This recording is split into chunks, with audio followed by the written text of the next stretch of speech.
Hi, hello, is this, hi, oh, there you are. Hi, I am Stephanie, and welcome to Modern Authenticity. Today, for our very first podcast, we are going into the idea of past lives. Now, for those people that have never heard of past lives, it's exactly what it sounds like. The belief system is that you lived a life before the one you're living now. Now, the details of it all, the how many you may have lived, and the who's, the what's, the where's, that's all up for debate. Well, as the topic itself is. But today we're going to explore a story that actually happened to me, which was crazy. And then you got my friend Philo, who came over to talk with me about past lives, because she will always be my companion in any sort of weird metaphysical thing I want to discover. And so she comes over and ends up dropping some crazy stories herself. So here we go. One of my first past life memories that sporadically happened was when I was 32 years old and I had just gone through a breakup. The relationship to begin with was rough, as my family and my friends didn't really like this particular person. They had their various reasons, but the overall theme that I found to be really interesting and will play a pivotal point in the story was there just seemed to be a contrast between him and I. I was a very driven businesswoman, and I seemingly had it together. And he was, he was very artistic, which is what I loved, but he was kind of a farm boy a little bit. He kind of was always struggling financially, which, listen, I've been there. There's no judgment. But, it was just, we were just really different in kind of where we were. And again, I bring this up because it ends up playing a very pivotal part in the past life that I ended up remembering. After we finally decided to break up, I was lying on my bed trying to have some reprieve from that, pain in your chest that doesn't seem to give up. And it was the weirdest thing. It was like this swoosh of light or energy. It's hard to describe, just came into the room. And it was almost like it came in and I remembered. I was a young woman in what I think is about the 1500s, and I was in this cathedral. Think Notre Dame, okay? Giant, beautiful European cathedral. And I automatically knew I was of, higher nobility, if you will. I was a lady, and again, I don't know that part of history as well. This is just what I got from the memory. And I was kneeling and I was praying. I was pretty religious, as I think people were back in that day. And I kind of had not a veil over my face, but it was like maybe a hood. Perhaps it was like a cape. And I was praying, and I was pretty sad because I knew the person I loved I couldn't be with. And when I was thinking about that, I looked over in this very detailed cathedral. I mean, I can literally see the pointed, humongous ceiling. I can see the candles burning in front of me.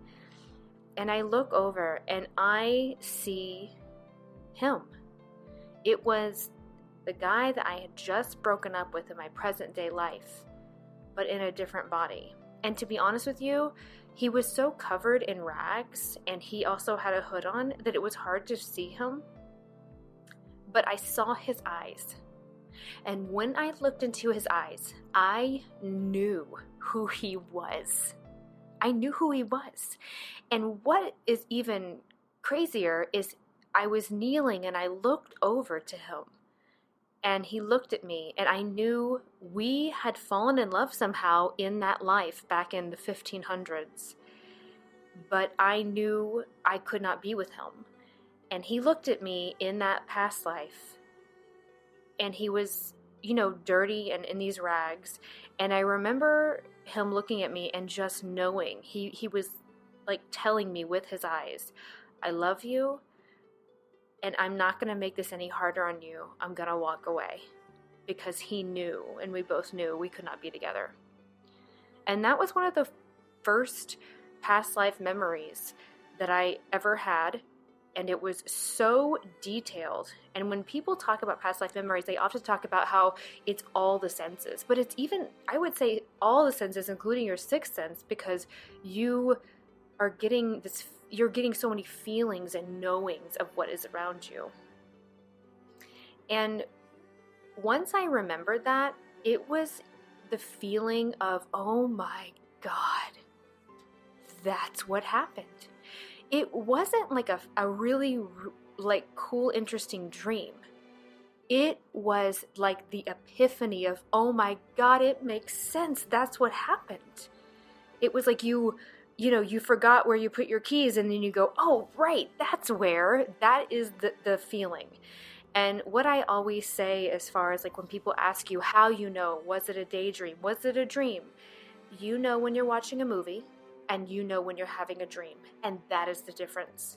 This is just something, these past life memories, these are just something that we don't have in our everyday life. So the analogy is a little bit harder for people to realize.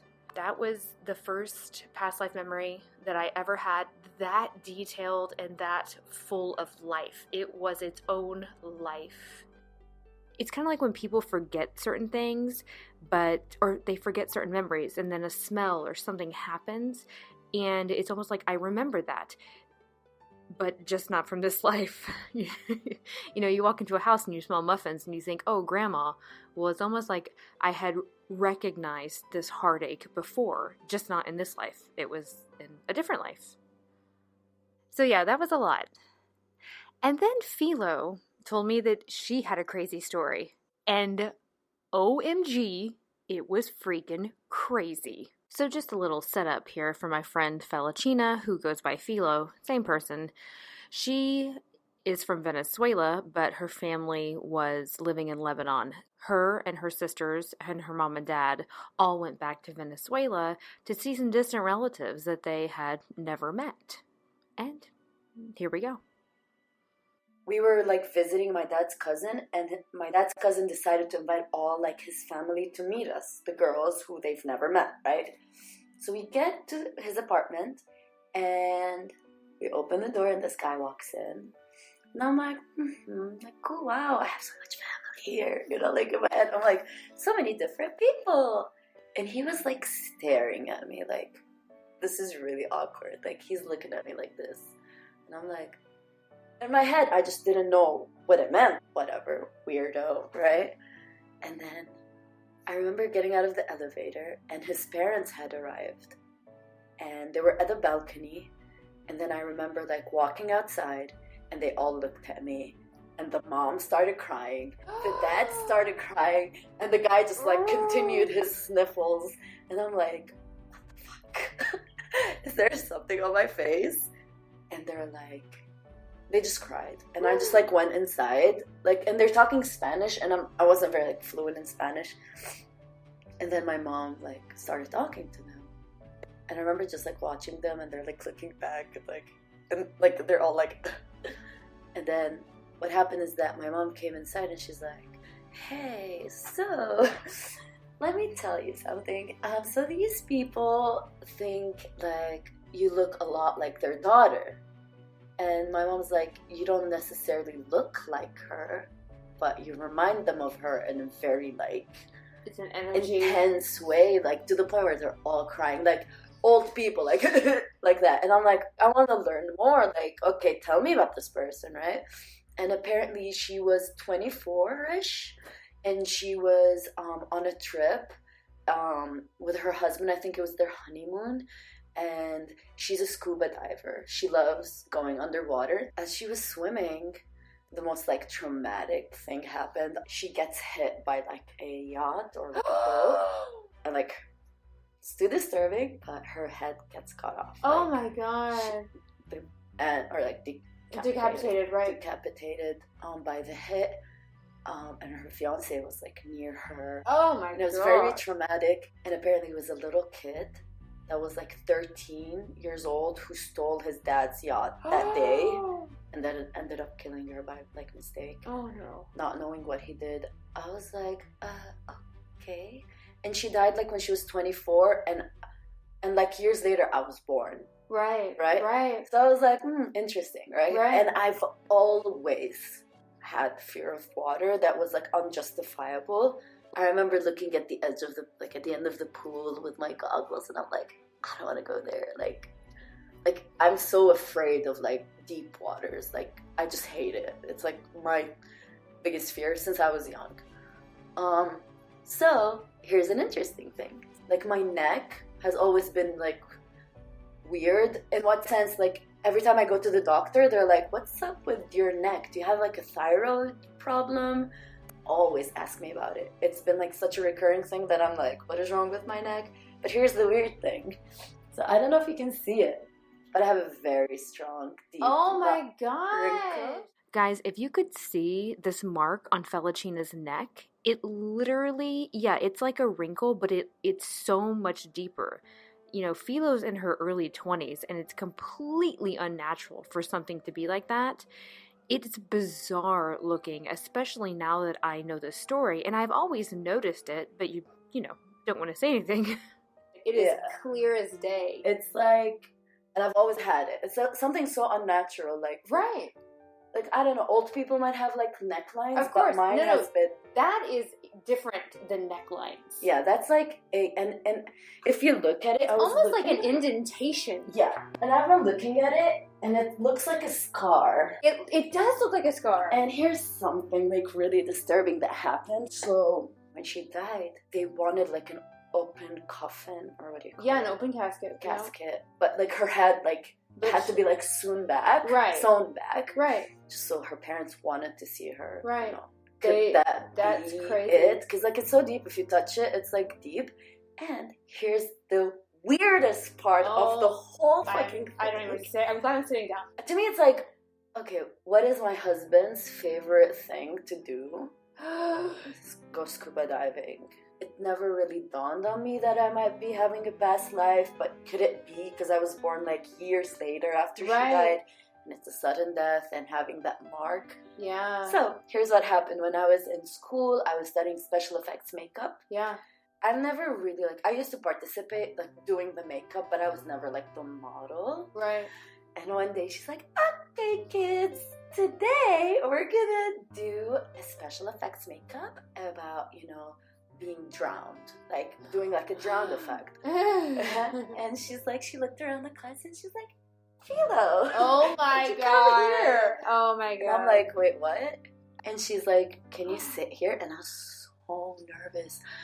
Not only did she make me look like I drowned, she made me decapitated drowned. You are kidding. I swear to God. I have the photo somewhere, and I looked at myself in the mirror, and I'm like, why me? My and then god. that's after that I went to Venezuela and learned about the girl.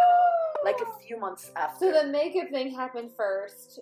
Bizarre. And then you went. Like, full oh on, my god, dude. That full is on, like, crazy. blue, like, and decapitated. And I'm like, why me? Like, Why you? Why drowning and decapitation? I don't even associate What the fuck? decapitation with drowning. Yeah. I don't even associate it like that, dude. That's crazy. I was just, it was beyond me. And when she was doing my makeup, she literally mentioned my neck. And she's like, oh, that's great. You already have that line on your neck that's going to help us, you know, position whatever. So a note about birthmarks. Some people who do believe in past lives believe that birthmarks are actually marks from the past lives, whether they be a mark of where you were stabbed with a sword or, you know, a mark where you had a surgery, etc., things like that. Philo's mark, her line on her neck, I cannot stress enough, really did. It looks like a scar almost. It looks like someone, although it sounds kind of bizarre, carved around her neck. So yeah, that's it, kids. That's where we're at with things. I remembered a life, and Felicina had her life remembered for her.